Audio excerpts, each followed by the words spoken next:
Jaunu laipu 500 metru garumā un skatu torni cenas Tīrelī uzbūvējusi Latvijas kūdras ražotāju asociācija. Līdz šim, lai nonāktu līdz dziļāk purvā izbūvētajai laipai un vērot vienas no lielākajām Latvijas dabas bagātībām purva ainavu, šis posms bija jānoiet pa mitru un dubļainu meža celiņu.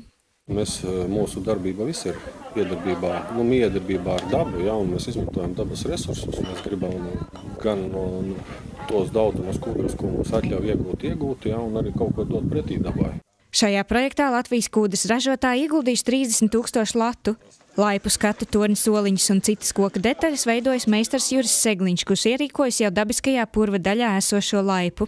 Gar taku izvietot arī informācijas stendi, kur var uzzināt vairāk par purvu, kūdru un tās ieguvi.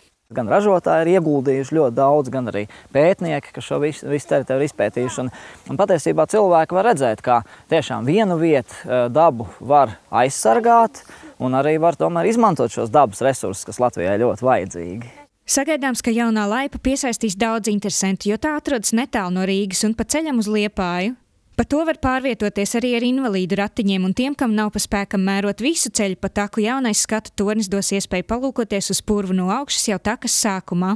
Prastie šādas te vietas, kur varētu pie dabas atpūsties, iziet nelielā pārgājienā, iepazīties ar tām mūsu dabas vērtībām, un gan vietējie, gan ārvalstu turisti šādas vietiņas ļoti novērtē.